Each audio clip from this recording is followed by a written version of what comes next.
بسم الله الرحمن الرحيم. السلام عليكم ورحمة الله تعالى وبركاته.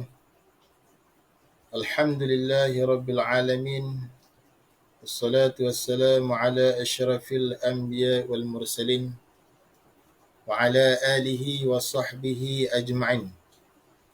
قال رب اشرح لي صدري ويسر لي أمري واحلل عقدة من لساني يفقه قولي. سبحانك لا علم لنا إلا ما علمتنا إنك أنت العليم الحكيم، ولا حول ولا قوة إلا بالله العلي العظيم، ولا حول ولا قوة إلا بالله العلي العظيم. Alhamdulillah, pertama sekali dan selama-lamanya marilah sama-sama kita panjatkan kesyukuran kepada Allah Subhanahu wa taala kerana dengan limpah kurnianya dapat sama-sama sekali lagi pada hari ini, pada minggu ini kita bertemu secara live ataupun siaran langsung dalam sesi tuition UPKK lah, iaitu Sirah Nabi. Baik, para pelajar yang dirahmati Allah sekalian, jadi pada minggu ini kita akan sambung pula muka surat 165 lah, kepada para pelajar yang ada buku nota ni, nota padat ni lah, yang selalu saya tunjuk tu. Ni nota padat ni. Pada para pelajar yang ada buku nota padat ni, sila buka muka surat 165. InsyaAllah malam ni kita akan bincang, tajuk dia adalah kewafatan Nabi Muhammad sallallahu alaihi wasallam. Baik. Jadi pelajaran sirah ni rasanya tak banyak dah, nak habis dah. Lebih kurang selai 2 helai. 2 helai, lebih kurang 2 helai lagi lah. Pelajaran sirah ni nak habis dah, lebih kurang selai 2 helai. Lebih kurang 2 helai lah. Baik. Habis pelajaran sirah ni kita akan sambung pula dengan ulum syariah. Kita akan sambung pula dengan ulum syariah. Itulah berkaitan dengan ibadah dan akidah. Baik. InsyaAllah malam ni insyaAllah kita akan habiskan pelajaran sirah ni, yang mana ada lagi 2 helai nak habis dah. InsyaAllah habis pelajaran sirah kita akan sambung pula pelajaran ulum syariah, iaitulah pelajaran ibadah dan akidah insyaAllah. Baik. Jadi kita masuk malam ni pelajaran tajuk dia adalah kewafatan Nabi Muhammad sallallahu alaihi wasallam. Baik, peristiwa kewafatan Nabi Muhammad sallallahu alaihi wasallam, itulah Nabi Muhammad sallallahu alaihi wasallam tidak pernah sakit teruk. Jadi Nabi kita Muhammad sallallahu alaihi wasallam tak pernah pun sakit teruk. Kerana Nabi Muhammad mengamalkan kehidupan yang sihat dan Nabi Muhammad banyak melakukan puasa sunat. Baik. Jadi Nabi ni manusia macam kita lah. Dia makan, minum, berkahwin, sakit dan sebagainya, sifat manusia. Sebab Nabi dia adalah dari kalangan manusia.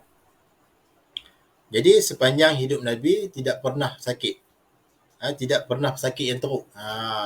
Sakit tapi tak sakit yang teruk. Sakit yang biasa-biasa macam tu saja. Sebab apa? Sebab dalam kehidupan Nabi Muhammad sallallahu alaihi wasallam, Nabi mengamalkan kehidupan yang sihat. Dan Nabi Muhammad banyak melakukan ibadah puasa sunat. Baik. Pada hari pertama baginda jatuh sakit, Nabi Muhammad sallallahu alaihi wasallam masih menziarahi kubur Al-Baqi' dan perkuburan para syuhada. Nabi Muhammad sallallahu alaihi wasallam masih menziarahi kubur Al-Baqi' dan perkuburan para syuhada, ditemani oleh orang suruhannya, iaitulah Abu Muhaibah, Muhaihibah, Muwaihibah. Baik. Jadi perkuburan Baqi' ini terletak di mana? Terletak di Madinah. Terletak di Madinah. Baik. Assalamualaikum Ustaz. Waalaikumsalam. Okey.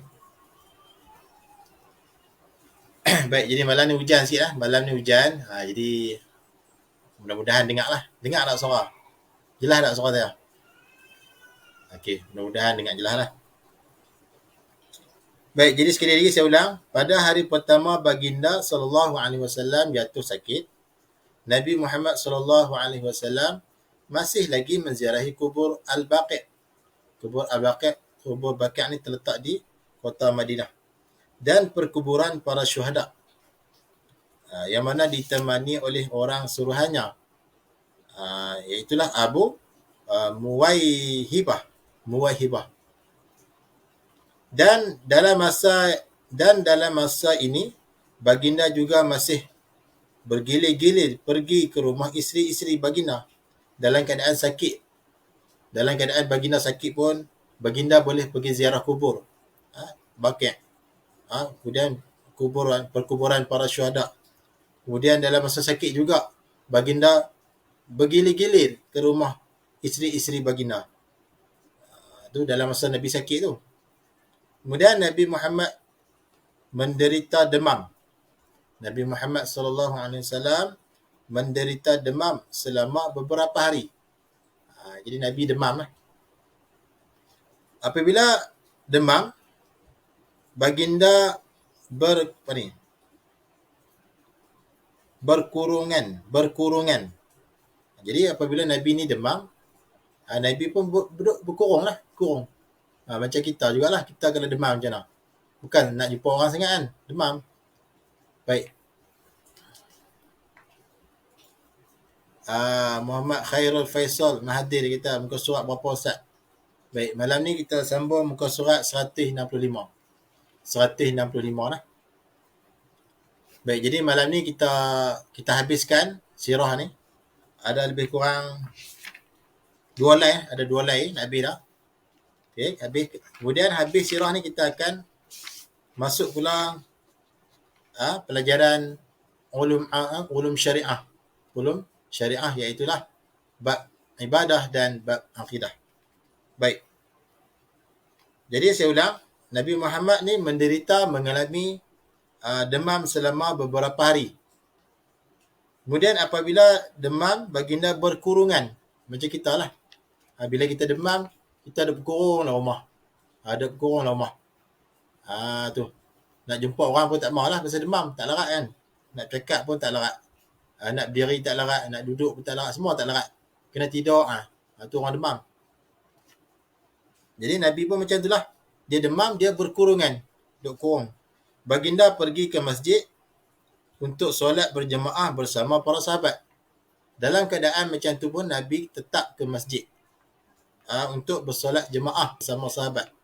Kita lagu mana? Kita kalau demam, bukan kata solat jemaah. Sekolah pun tak mau pergi dah kan. Sekolah pun tak mau pergi dah sebab demam kan. Nabi tak. Nabi walaupun demam, dia ingin juga ke masjid untuk menunaikan solat berjemaah dengan para sahabat. Kemudian pada hari terakhir, baginda dapat tidur dengan nyenyak. Pada hari terakhir lah. Sebelum baginda wafat, baginda tidur dengan nyenyak. Nyenyak ni maknanya lena sungguh lah. Kalau kita kata lena sungguh. Demam baginda telah berkurang. Demam baginda berkurang. Sehingga baginda dapat keluar mengucapkan selamat kepada sahabat-sahabat baginda. Demam tu kurang lah. Sebab tu baginda dapat tidur dengan nyenyak. Baik, kemudian baginda menunaikan solat subuh dengan menyandarkan badannya kepada Sayyidina Ali bin Abi Talib. Siapakah Ali ni? Ali bin Abi Talib ni siapa dia? Ali bin Abi Thalib ini adalah sepupu baginda. Sepupu baginda sendiri. Dan juga merangkap menantu baginda. Kerana Sayyidina Ali ini bernikah dengan anak baginda. Iaitulah Fatimah, anak kepada Nabi Muhammad. Jadi Sayyidina Ali ini yang pertama sekali dia sepupu Nabi. Dan yang kedua dia adalah menantu Nabi. Kerana Sayyidina Ali berkahwin dengan anak Nabi yang bernama Fatimah. Jadi kemudian selepas Nabi menunaikan solat subuh secara berjamaah dengan para sahabat, baginda pun menyandarkan badannya kepada Sayyidina Ali bin Abi Thalib dan Al-Fadl bin Abbas dan seorang sahabat lagi yang bernama Fadlu bin Abbas. Kemudian selepas bersolat, selepas sembahyang, baginda berkhutbah kepada para jamaah. Baginda pun naik di atas mimbar dan berkhutbah. Baik, yang bagi salam tu saya jawab salam lah. Abdullah Hamid. Waalaikumsalam. Baik, sambung balik. Kemudian selepas Nabi bersolat secara berjamaah dengan para sahabat, kemudian baginda pun naik ke atas mimbar dan berkhutbah. Berkhutbah kepada para sahabat. Baginda dalam ucapan khutbah baginda berkata, "Aku tidak menghalalkan bagimu melainkan apa yang dihalalkan dalam Al-Quran." Tu antara isi ucapan khutbah Nabi yang terakhir. Sekali lagi, Nabi kata dalam khutbahnya adalah, "Aku tidak menghalalkan bagimu melainkan apa yang dihalalkan dalam Al-Quran. Dan aku tidak mengharamkan ke atasmu melainkan apa yang diharamkan dalam Al-Quran. Kemudian, kamu akan menemui banyak perselisihan selepasku." Itu Nabi kita. Itu adalah antara isi khutbah Nabi yang terakhir sebelum kewafatan baginda. Kemudian Nabi kata, kamu akan menemui banyak perselisihan selepasku. Perselisihan, pergaduhan selepas aku, maknanya selepas aku wafat. Sesungguhnya, Nabi kata, sesungguhnya apa-apa yang sama dengan Al-Quran adalah dariku. Apa-apa yang sama dengan Al-Quran adalah dariku, Nabi kata. Muka surat berapa? Muka surat 165. Muka surat 165. Tajuk dia kewafatan Nabi Muhammad sallallahu alaihi wasallam. Jadi ini adalah tajuk yang terakhir pada malam ini, pada minggu ini. InsyaAllah habis ni kita masuk pula pelajaran ulum syariah, itulah ibadah dan akidah, insyaAllah. Kemudian antara isi khutbah terakhir Nabi Muhammad sallallahu alaihi wasallam, Nabi kata, sesungguhnya apa-apa yang sama dengan Al-Quran adalah dariku, Nabi kata. Dan apa-apa yang berselisih dengan Al-Quran, maknanya tak sama dengan Al-Quran, bukan datang dari diriku. Maknanya perkara yang sama dengan Al-Quran adalah dariku, Nabi kita. Dan perkara yang berselisih, maksudnya yang tak sama dengan Al-Quran, adalah bukan dari aku. Itu adalah ucapan ataupun antara isi khutbah Nabi yang terakhir sebelum Nabi wafat. Baik.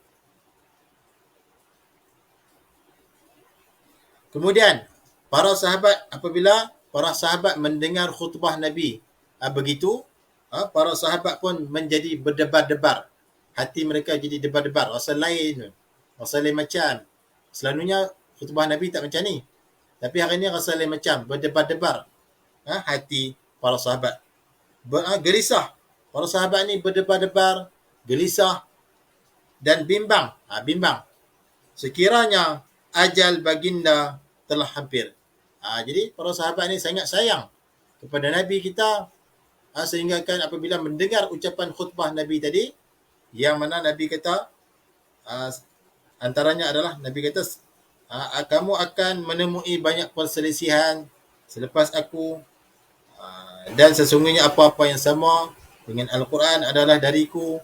dan apa-apa yang berselisih dengan Al-Quran adalah bukan dari aku. Maknanya, para sahabat apabila mendengar isi ketubah tadi, para sahabat pakat jadi debar-debar habis. Hati para sahabat akan jadi debar-debar. Dan gelisah. Dan mereka bimbang sekiranya ajal Nabi semakin hampir. Kemudian ajal yang ditentukan oleh Allah Ta'ala akan tiba. Ajal Nabi. Ia tidak boleh ditangguhkan. Seperti mana firman Allah dalam Al-Quran, A'udzubillahi minasyaitonirrajim. Idza jaa ajaluhum la yastakhiruna sa'atan wa la yastaqdimun. Artinya apabila datanglah ajal kamu, tidak idza jaa ajalum la yastakhiru, tidak terlewat sesaat pun. Tidak terlewat sesaat pun dan tidak terdahulu sesaat pun. Tepat-tepat masa dia, maka mati. Apabila datang ajal itu datang tepat pada masanya. Baik, samalah macam Nabi. Nabi ni wafat tepat pada waktunya. Tidak terlewat satu saat dan tidak awal satu saat. Kemudian pada waktu duha, duha ni waktu bila? Naik matahari, selepas pada subuh tu lah. Naik matahari segalah. Kalau kita tengok dalam kitab fiqh, dia kata naik matahari segalah. Itulah masuk dalam waktu duha. Dan habis waktu dia gelincir matahari lah. Waktu tengah hari tu, sebelum zuhur tu. Maknanya habis waktu duha, gelincirnya matahari. Baik. Pada waktu duha, hari Isnin, 12 Rabiul Awal, tahun ke-11 Hijrah, bersamaan dengan 8 Jun 633 Masihi, baginda telah kembali ke rahmatullah buat selama-lamanya ketika usia baginda 63 tahun. Baik, yang ni kena ingat lah. Tarikh ni kena ingat. Takut ada soalan, UPKK tanya, bilakah Rasulullah SAW wafat, ataupun bilakah tarikh kewafatan Nabi Muhammad SAW? Jawapannya adalah pada waktu duha hari Isnin. Pada waktu duha hari Isnin 12 Rabiul Awal tahun ke-11 Hijrah, bersamaan dengan 8 Jun 633 Masihi. Itulah adalah tarikh kewafatan Nabi kita Muhammad sallallahu alaihi wasallam. Jadi ketika Nabi wafat, Nabi berusia 63 tahun. 63 tahun. Itu usia ketika Nabi wafat. Baik. Sekali lagi saya ulang sebab dia penting. Sebab apa saya ulang? Sebab penting. Takut ada soalan dalam peperiksaan UPKK. Kita buat andaian lah. Soalan, bilakah tarikh kewafatan Nabi Muhammad sallallahu alaihi wasallam? Jawapannya adalah tarikh kewafatan Nabi Muhammad sallallahu alaihi wasallam adalah waktu duha pada hari Isnin. Waktu duha pada hari Isnin, iaitulah 12 Rabiul Awal tahun ke-11 Hijrah, bersamaan dengan 8 Jun 633 Masihi. Dan soalan lagi, soalan contohlah, kita buat contoh soalan. Berapakah umur baginda ketika baginda wafat? Baik, jawapannya adalah 63 tahun. 63 tahun. Baik.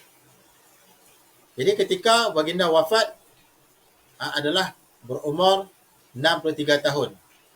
Habis. Kemudian tengok muka surat 166. Tengok muka surat 166. Atas sekali, firman Allah Ta'ala. Qala Allah Ta'ala, A'udzu billahi minasyaitonir rajim. Wa ma Muhammadun illa rasulun qad khalat min qablihi ar-rusul. أفإن مات أو قتل انقلبتم على أعقابكم ومن ينقلب على عقبيه فلن يضر الله شيئا وسيجزي الله الشاكرين. Sadaqallahul Azim, surah Ali Imran ayat 144. Artinya, dan Muhammad itu tidak lain hanyalah seorang rasul yang sudah pun didahului oleh beberapa orang rasul. Jika demikian, kalau dia pula mati, yakni Rasulullah mati ataupun wafat atau terbunuh, patutkah kamu berbalik, yakni menjadi kafir. Patutkah kamu berbalik, yakni menjadi kafir? Dan ingatlah, sesiapa yang berbalik menjadi kafir, maka dia tidak akan mendatangkan kemudaratan kepada Allah sedikit pun. Dan sebaliknya, Allah akan memberi balasan pahala kepada orang-orang yang bersyukur, yakni bersyukur akan nikmat Islam yang tidak ada bandingannya itu. Jadi mafhum daripada ayat ini, Allah Ta'ala kata, Nabi Muhammad itu adalah seorang rasul. Seorang rasul. Yang mana sebelum Nabi Muhammad, ada banyak lagi rasul sebelum Nabi Muhammad. Maknanya Nabi Muhammad adalah rasul yang terakhir. Tidak ada lagi rasul selepas daripada kewafatan Nabi kita Muhammad sallallahu alaihi wasallam. Dan Allah Taala kata lagi, patutkah kamu ini berbalik kepada kafir setelah mana kamu masuk Islam? Patutkah kamu berbalik kepada kafir setelah mana kamu masuk Islam? Yang ini bagi orang kafir lah. Kalau orang Islam, patutkah kamu keluar Islam setelah mana kamu Islam? Dan ingatlah, sesiapa yang berbalik kepada kafir, maka tidak memberi mudarat langsung kepada Allah. Tak ada mudarat langsung. Maknanya Allah Ta'ala tak ada rasa rugi apa pun. Kalau kita masuk orang kafir tu, dia masuk Islam, lepas tu dia masuk balik kafir. Tidak ada kemudaratan apa pun Allah pada Allah. Sedikit pun tak ada. Tapi sebaliknya Allah Ta'ala akan memberi balasan pahala kepada orang-orang yang bersyukur.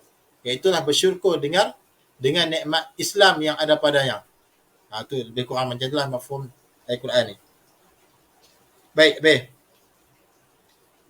Kemudian penentuan khalifah pertama selepas Rasulullah sallallahu alaihi wasallam wafat.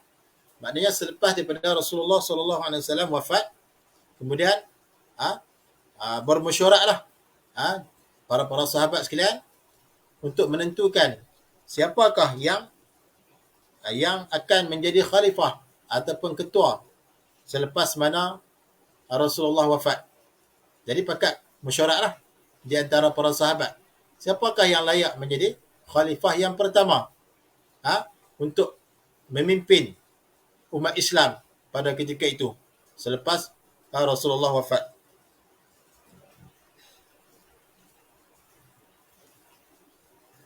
Kemudian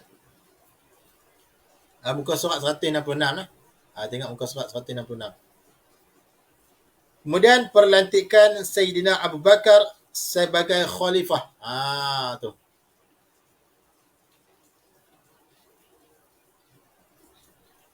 Setelah Rasulullah sallallahu alaihi wasallam wafat, baginda tidak meninggalkan wasiat. Jadi Nabi ni wafat, Nabi tak tinggal sebarang wasiat. Supaya yang bakal memimpin umat Islam siapa? Sekali lagi saya ulang. Silap lah sekali lagi. Setelah Rasulullah sallallahu alaihi wasallam wafat, baginda tidak meninggalkan wasiat. Wasiat ni lebih kurang macam pesanan lah. Tentang siapa yang bakal memimpin umat Islam selepas kewafatan Nabi. Nabi tak ada tinggal wasiat pun. Nabi tak pesan pun. Kemudian kaum Ansar ni adalah kaum Madinah. Kaum tetap Madinah, kaum asal, penduduk tetap Madinah, kaum Ansar. Kemudian kaum Ansar berkumpul beramai-ramai dan bermesyuarat. Bermesyuarat lah. Di balai Bani Sa'idah. Di satu tempat yang bernama balai Sa'idah. Kaum Ansar pun pakat berkumpul dan mesyuarat di balai Sa'idah untuk memilih pengganti Rasulullah sallallahu alaihi wasallam. Jadi kita seperti mana kita lah. Bila ada satu kelompok ataupun kalau satu negara tu dia kena ada satu ketua. Ketua sama ada agung, raja, perdana menteri dan sebagainya. Jadi kena ada ketua yang memimpin umat Islam. Kalau dalam keluarga kena ada ketua keluarga, kan? Iaitulah ayah. Kalau ayah meninggal, anak lelaki dah jadi ketua. Tu. Jadi dalam satu-satu organisasi itu tidak boleh ada dua ketua. Contohnya macam sekolah lah, sekolah. Pengetua ada seorang lah. Yang lain tu penolong kanan, penolong kiri dan sebagainya lah. Baik, ketua ataupun pengetua dikenal seorang. Dia tak boleh dua. Begitu juga yang nak memimpin umat Islam pada selepas kewafatan Rasulullah ni, ada kena ada seorang dipilih untuk menjadi ketua ataupun khalifah yang layak memimpin umat Islam selepas daripada kewafatan Rasulullah sallallahu alaihi wasallam. Jadi selepas mana kewafatan Nabi, maka penduduk Ansar pun berkumpul dan bermesyuarat di satu tempat yang bernama Bani Sa'idah. Di balai. Di satu tempat balai. Bani Sa'idah untuk memilih pengganti yang layak untuk mengganti tempat Rasulullah sallallahu alaihi wasallam untuk memimpin umat Islam. Kemudian mereka memilih seseorang yang bernama Sa'd bin Ubadah. Seseorang yang bernama Sa'ad bin Ubadah. Pemimpin kaum Ansar. Masa tu Sa'ad bin Ubadah ini memimpin kaum Ansar pada ketika Rasulullah tu. Jadi selepas mana Rasulullah wafat, puak-puak ataupun kaum Ansar pun pakat mesyuarat dan pilih seseorang yang penduduk Ansar juga yang bernama Sa'ad bin Ubadah. Kerana Sa'ad bin Ubadah ini pernah memimpin kaum Ansar. Kemudian setelah tindakan kaum Ansar diketahui oleh Sayyidina Abu Bakar, selepas mana keputusan ataupun tindakan oleh kaum Ansar itu diketahui oleh Sayyidina Abu Bakar, Sayyidina Umar dan sekumpulan muhajirin telah pergi ke balai Bani Sa'idah untuk menyelesaikan soal pelantikan khalifah. Tu. Maknanya kaum Ansar ni dia buat keputusan, buat tindakan yang tidak diketahui dahulu oleh Sayyidina Abu Bakar dan Sayyidina Umar. Jadi selepas mana Sayyidina Abu Bakar dan Sayyidina Umar mengetahui perkara tersebut, sekumpulan muhajirin telah pergi ke balai tadi, balai Bani Sa'idah tadi, untuk menyelesaikan persoalan ataupun masalah pelantikan khalifah ini. Kemudian Sayyidina Abu Bakar mencadangkan Sayyidina Umar Al-Khattab. Jadi selepas mana tu Sayyidina Abu Bakar pun mencadangkan dalam mesyuarat tu, Sayyidina Abu Bakar pun mencadangkan bahawa Sayyidina Umar Al-Khattab, Sayyidina Umar bin Al-Khattab dilantik menjadi khalifah yang pertama. Dan Abu Ubaidah untuk dipilih sebagai khalifah.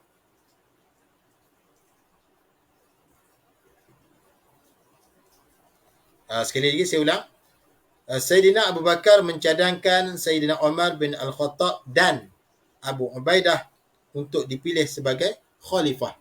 Jadi Sayyidina Abu Bakar ni dia cadangkan dua nama. Sayyidina Abu Bakar seorang dan Abu Ubaidah seorang. Maknanya pilih antara dua ni lah untuk dipilih menjadi khalifah yang pertama. Sebaliknya Sayyidina Umar pula, tadi Sayyidina Abu Bakar mencadangkan Sayyidina Umar. Kali ni pula sebaliknya Sayyidina Umar mencadangkan pula Sayyidina Abu Bakar menjadi khalifah. Maknanya pakat-pakat cadang lah. Tadi Sayyidina Abu Bakar cadang Sayyidina Umar dengan Ubaidah dipilih menjadi khalifah, maknanya salah satu lah. Kemudian sebaliknya Sayyidina Umar pula mencadangkan Sayyidina Abu Bakar menjadi khalifah. Itu sebagai cadangan dalam mesyuarat tersebut. Kemudian cadangan Sayyidina Umar telah diterima baik. Cadangan daripada Sayyidina Umar Al-Khattab telah pun diterima baik oleh kaum Ansar dan Muhajirin. Maknanya majoriti, kebanyakan bersetuju ataupun menerima cadangan daripada Sayyidina Umar Al-Khattab, iaitulah bahawa melantik Sayyidina Abu Bakar menjadi khalifah serta Abu Ubaidah sendiri. Maknanya pakat terima habis cadangan yang dikemukakan oleh Sayyidina Umar Al-Khattab, iaitu dengan melantik Sayyidina Abu Bakar menjadi khalifah. Kaum Ansar pun setuju, kaum Muhajirin pun setuju, malah Abu Ubaidah pun setuju juga. Tu. Setuju kata lantik Sayyidina Abu Bakar menjadi khalifah. Baik. Selepas itu, selepas cadangan diterima, cadangan Sayyidina Umar diterima, yang mana cadangannya adalah melantik Sayyidina Abu Bakar menjadi khalifah yang pertama. Selepas itu mereka membuat bai'ah. Bai'ah ni macam perjanjian lah. Bai'ah ni maknanya perjanjian. Selepas itu mereka membuat bai'ah ataupun perjanjian yang dinamakan Bai'atus Saqifah. Bai'atus Saqifah nama dia. Perjanjian itu nama Saqifah. Bai'ah itu ataupun perjanjian itu diperkukuhkan, diperkuatkan dengan bai'ah kedua bersama jemaah orang ramai. Maknanya perjanjian itu diperkukuhkan, diperkuat lagi dengan jemaah yang ramai di masjid yang diberi nama Al-Bai'atul Kubra. Al-Bai'atul Kubra. Itulah kisah secara ringkas berkaitan dengan perlantikan Sayyidina Abu Bakar sebagai khalifah selepas daripada kewafatan Rasulullah sallallahu alaihi wasallam. Baik, kemudian sikit muka surat 167. Muka surat 167, tengok. Sifat peribadi Sayyidina Abu Bakar, sifat ataupun ciri-ciri ataupun kelakuan peribadi Sayyidina Abu Bakar. Yang pertama sekali, Sayyidina Abu Bakar ini adalah seorang ahli perniagaan yang berjaya. Sayyidina Abu Bakar ni adalah seorang ahli perniagaan yang berjaya. Assalamualaikum. Waalaikumsalam. Assalamualaikum Ustaz. Waalaikumsalam. Ustaz, maaf lambat masuk. Tak apa. Tak apa. Yang penting masuk lah. Lambat sikit tak apalah. Kalau ada hal tak apa. Lambat sikit tak apa. Yang penting masuk lah. Baik, jadi kita pun dah di penghujung dah ni. Nak habis dah ni. Muka surat 167. Nak habis dah. InsyaAllah kita habiskan sirah pada minggu ni. Esok lah, mula esok. Esok pukul 8.15 kita mula pula dengan pelajaran ulum syariah, iaitulah berkaitan dengan ibadah dan akidah. Ataupun kita ambil ibadah dululah. Ataupun kita ambil akidah dulu. Tengoklah malam esok. Saya buat lain, saya beritahu lain. Baik.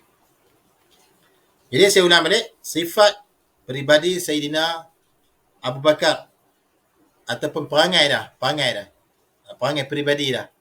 Yang pertama, Sayyidina Abu Bakar ini adalah seorang ahli perniagaan yang berjaya. Kita kata biodata lah.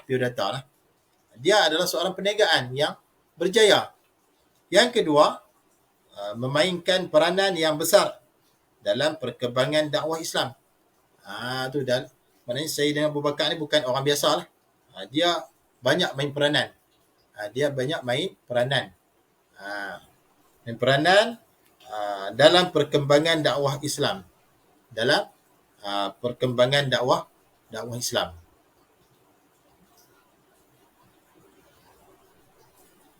Baik, kemudian sifat peribadi Sayyidina Abu Bakar yang ketiga adalah Sayyidina Abu Bakar ini adalah lelaki pertama yang memeluk Islam. Jadi Sayyidina Abu Bakar ini adalah lelaki yang pertama yang memeluk Islam. Yang memeluk Islam. Yang ni pun penting juga ni, takut soalan tanya. Siapakah lelaki yang pertama sekali memeluk Islam? Siapa dia? Jawapannya adalah Sayyidina Abu Bakar As-Siddiq. Kemudian, sifat dia lagi. Sifat Sayyidina Abu Bakar adalah tidak pernah menyembah berhala dan tidak pernah minum arak. Tu. Sekali pun tak pernah sembah berhala, sekali pun tak pernah minum arak. Tu Sayyidina Abu Bakar. Dan yang seterusnya sifat peribadi Sayyidina Abu Bakar adalah sahabat yang paling teguh imannya. Iman dia mantap, kuat. Tinggi iman dia terhadap Rasulullah. Seperti mana peristiwa Isra' Mi'raj, Rasulullah turun sebelum subuh lah. Sebelum subuh turun kan. Cerita berkaitan dengan Isra' naik ke langit tu. Orang yang pertama yang percaya adalah Sayyidina Abu Bakar. Malah Sayyidina Abu Bakar berkata, kalau jauh tinggi lagi dari itu pun aku percaya. Nak kata iman Sayyidina Abu Bakar itu bukan iman biasalah. Yang tinggi iman dia. Tinggi, mantap terhadap Rasulullah sallallahu alaihi wasallam. Dia percaya. Dia tak samalah. Iman kita tak samalah. Iman kita kadang-kadang naik, kadang-kadang turun. Macam mana nak naikkan iman kita? Iman kita nak naikkan dia dengan kita menghadiri majlis ilmu. Majlis yang mengingatkan kita kepada hari kematian, kepada akhirat. Tu dapat meningkatkan iman kita. Waktu mana iman kita menurun, itulah kita menjauhi diri daripada majlis ilmu dan kita mendekati maksiat-maksiat yang dilarang oleh Allah. Maka iman kita tu akan menurun. Itulah iman manusia. Kadang-kadang naik, kadang-kadang menurun. Baik, jadi iman Sayyidina Abu Bakar ini dia sentiasa tinggi. Sentiasa tinggi iman dia. Apa yang Nabi cerita, semua dia percaya. Walaupun dia tak pernah lihat sekalipun. Dia percaya. Lebih daripada tu pun dia percaya. Itulah sahabat Nabi yang digelar dengan As-Siddiq. Siddiq maknanya membenarkan. Abu Bakar As-Siddiq. Abu Bakar yang membenarkan. Apa yang Nabi cerita, dia benarkan. Dia tak ragu-ragu lah. Baik. Dan tiada siapa yang dapat menyamai iman Abu Bakar. Tu. Iman Abu Bakar adalah iman yang paling tinggi sekali. Tidak ada seorang pun yang boleh menandingi iman Sayyidina Abu Bakar. Iman Abu Bakar lah paling tinggi dari kalangan sahabat. Tidak ada manusia pun yang iman dia tinggi. Maknanya melainkan sahabat. Iaitu Abu Bakar As-Siddiq. Sehingga kan dia digelar As-Siddiq. Membenarkan. Apa yang datang daripada Nabi, semua dia benarkan. Dia percaya. Tak ada satu pun yang ditolak. Kemudian Sayyidina Abu Bakar juga adalah seorang yang sentiasa berjuang menegakkan Islam pada masa senang ataupun susah. Kalau kita tengok ketika mana tentera Quraisy mencari dan hendak membunuh Nabi, yang mana Rasulullah dengan Sayyidina Abu Bakar lah. Sayyidina Abu Bakar lah yang menemani Rasulullah melarikan diri. Tu. Nak abang kata, Sayyidina Abu Bakar ini adalah seorang yang bersusah senang. Berjuang menegakkan agama dalam keadaan apa sekalipun, sama ada susah dan senang. Tu nak abang kata iman dia tu kuat. Dia memperjuangkan agama Islam bersama dengan baginda sallallahu alaihi wasallam. Kemudian juga Sayyidina Abu Bakar ini adalah seorang yang berjaya mengharungi dugaan dan cabaran ketika menemani Rasulullah sallallahu alaihi wasallam berhijrah dari kota Mekah ke Madinah tu. Yang mana saya beritahu tadi lah. Dia adalah seorang yang berjaya dapat melepasi cabaran dan juga halangan ketika mana menemani Rasulullah berhijrah daripada kota Mekah ke kota Madinah. Baik. Dan yang terakhir, tajuk yang terakhir pada malam ini adalah jasa dan sumbangan Sayyidina Abu Bakar As-Siddiq. Itu jasa lah. Setiap tokoh, setiap sahabat ataupun tokoh ada jasa dia. Ada jasa dia terhadap Islam.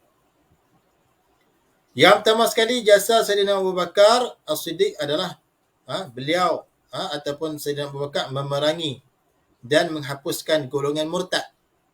Murtad ni apa dia? Murtad ni orang Islam. Kemudian dia pergi keluar Islam.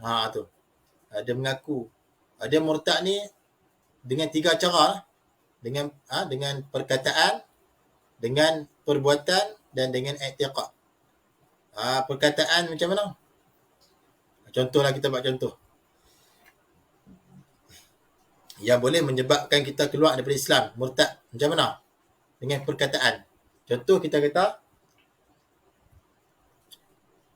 hukum Islam, hukum undang-undang Islam tu lah, hanya sesuai pada waktu zaman unta sahaja. Zaman Nabi lah. Tidak sesuai zaman sekarang. Contohlah kita kata macam tu. Contoh. Ada tak zaman sekarang orang kata macam tu? Ada lah. Tambah lagi ahli politik lah. Dia berani cakap. Dia kata undang-undang ni tak sesuai. Undang-undang ni zaman unta dulu sesuai lah.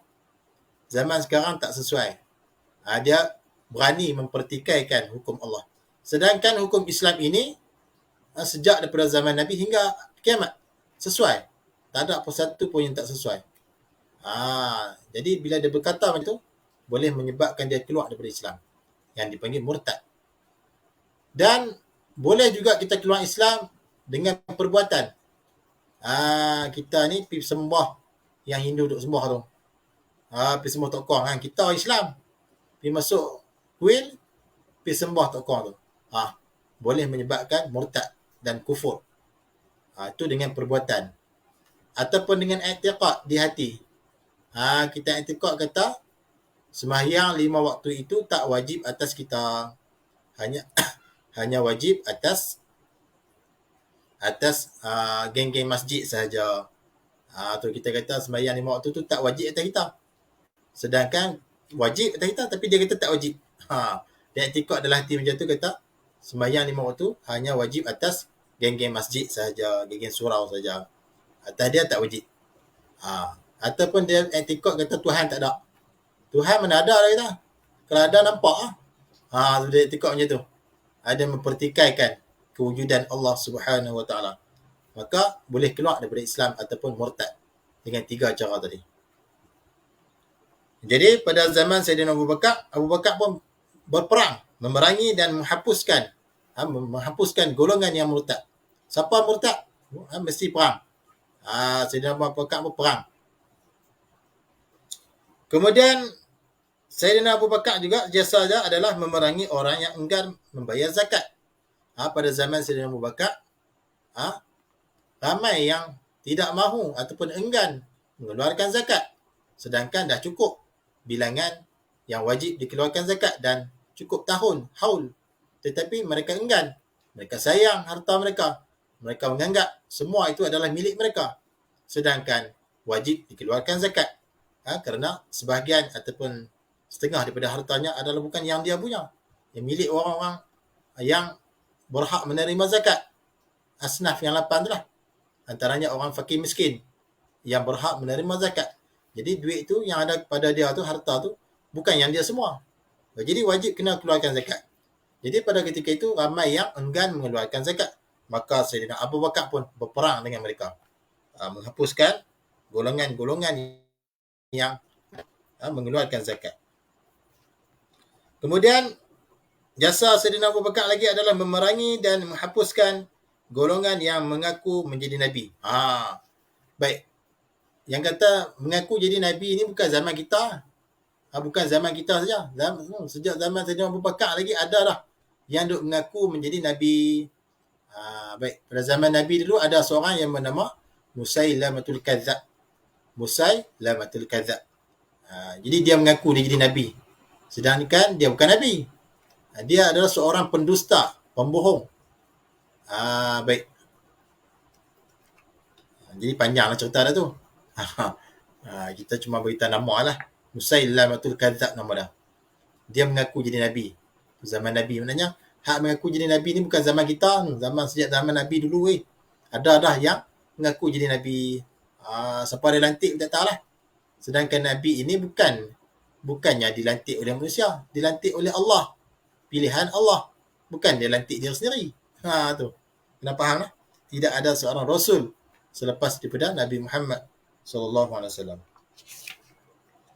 Kemudian jasa Sayyidina Abu Bakar lagi adalah berusaha mengumpulkan Al-Quran di atas cadangan Sayyidina Umar Al-Khattab setelah mana ramai penghafaz Al-Quran mati syahid. Tu cadangan daripada Sayyidina Abu Bakar.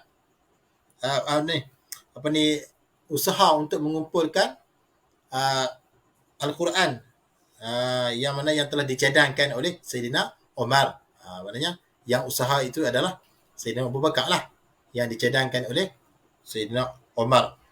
Setelah mana para penghafaz Quran mati syahid dalam peperangan. Jadi zaman sahabat dulu, sahabat ni dia hafal terus. Hafal ingat terus dalam kepala. 30 juzuk. Hafal sikit-sikit. Jadi cara sahabat hafal ni, Rasulullah baca beberapa ayat, sahabat hafal terus. Baca beberapa ayat, hafal terus. Tu hebatnya sahabat. Kita boleh tak buat itu? Hafal terus. Mana boleh nak ingat, tak boleh ingat. Yang ada Quran depan mata pun tak ingat-ingat lagi. Kan? Jadi sahabat ni hati dia bersih. Hati dia bersih. Tidak ada maksiat dalam hati mereka. Jadi setelah mana para penghafaz Quran mati dan syahid dalam peperangan, maka Sayyidina Abu Bakar pun menjadi bimbang. Sayyidina Umar pun menjadi bimbang. Maka Sayyidina Umar mencadangkan bahawa kumpul balik Al-Quran itu, jadikan satu mushaf. Tu. Kemudian Sayyidina Abu Bakar pun berusahalah untuk mengumpulkan Al-Quran. Seterusnya, jasa Sayyidina Abu Bakar lagi adalah mengembangkan syiar Islam ke negeri Parsi dan Rom, serta memperluaskan jajahan ke semenanjung Arab. Jadi, Sayyidina Abu Bakar ni dia kembangkan syiar Islam ni, sembangkan ke negara-negara yang berdekatan, antaranya negeri Parsi, Rom, dan memperluaskan jajahan ke semenanjung Arab. Maknanya kawasan-kawasan Arab, negeri Arab yang lain lah. Tu disebar luaskan syiar Islam. Tu antara usaha ataupun jasa Sayyidina Abu Bakar. Dan yang terakhir, jasa Sayyidina Abu Bakar adalah menjalankan pemerintahan yang adil. Yang maknanya adil ni yang tidak ada penindasan, yang tidak ada kezaliman, sentiasa mengutamakan kepentingan agama, masyarakat dan negara daripada kepentingan peribadi. Itulah antara ciri-ciri pemimpin. Mestilah mengutamakan agama dulu, mengutamakan masyarakat dan mengutamakan negara. Bukanlah menjadi ketua itu nak mengutamakan kepentingan diri sendiri. Itulah adalah ciri-ciri pemimpin yang layak, yang sebenarnya. Baik. Jadi para pelajar sekalian, kita dah habis dah pelajaran sirah. Tajuk yang terakhir adalah kewafatan Nabi Muhammad sallallahu alaihi wasallam. Baik, jadi malam ni kita sudah awal sikit. Kalau ikut tu 10.15. Jadi kita boleh sudah sekarang lah sebab habis dah. InsyaAllah para pelajar sekalian, malam esok kita mula tuition ataupun mula tuition lah, pelajaran ulum syariah, iaitulah berkaitan dengan ibadah ataupun akidah lah, dua tu lah. Malam esok saya beritahu lagi macam mana. Ya insyaAllah mula malam esok lah. Maknanya sirah setakat ni habis lah, buku nota ni habis lah. Jadi untuk para pelajar sekalian yang nak ingat, yang nak berjaya dalam UPKK, yang nak target, saya minta para pelajar sekalian ulang balik, baca sendiri. Baca sendiri, ulang balik, ingatlah, cuba ingat apa yang saya terang tu. Dan kalau boleh, buat latih to be. Buat latih to be lah, cari soalan-soalan. Kalau nak berjaya lah, kalau nak score A lah, cari soalan-soalan yang lepas-lepas. Tak tahulah, carilah kat mana pun kan, minta lah kat siapa-siapa pun. Terus tikkan lagu gunakan. Tolong buat soalan, jawab soalan. Jawab balik, insyaAllah. Dengan berkat usaha kita, insyaAllah akan berjaya lah. Impian kita akan tercapai, iaitu dapat A dalam sirah, insyaAllah. Baik. Esok muka surat berapa pula Ustaz? Okay, esok Okey, kita tengok esok Ustaz. Tengok pelajaran Ustaz lah.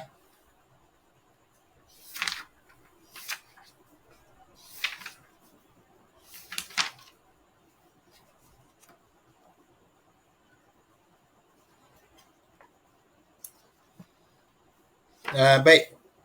Esok kita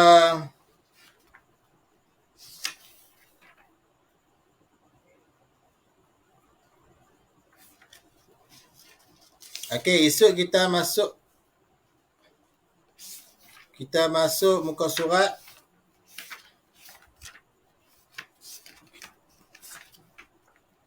muka surat 25 esok. Kita mula dengan muka surat 25 esok insya-Allah. Esok kita mula muka surat 25. 25 iaitulah pelajaran akidah, pelajaran tauhid lah. Kemudian maknanya kita bagi dua lah, Pelajaran tauhid kita baca sikit, pelajaran ibadah kita baca sikit. Maknanya kita tengok masalah setengah jam kita baca ni tauhid, akidah, muka surat 25 lah, kita mula dengan 25. Akidah ibadah pula taklah. Baik, ibadah kita buka muka surat 39. Akidah muka surat 25, ibadah muka surat 39. Nah, maknanya setengah jam kita baca akidah, setengah jam. Lagi setengah jam kita baca ibadah pula, muka surat 39 insya-Allah. Esok tolong ingatkan saya nah. Insya-Allah nah. Jadi untuk live kita malam ini sekadar itu dulu. Mudah-mudahan apa yang telah saya kongsikan malam ini para pelajar sekalian dapat faham lah. Dapat faham dan ustaz doakan para pelajar sekalian dapat skor lah. Dapat skor A dalam peperiksaan UPKK yang akan datang insya-Allah. Insya-Allah. Jadi sekadar itu dulu, yang baik daripada Allah Subhanahu Wa Taala, yang kurang dan yang lemah daripada kelemahan diri kita masing-masing lah. Jadi sekadar itu dulu, aku liqauli hadza astaghfirullahal azim li wa lakum. Assalamualaikum warahmatullahi wabarakatuh.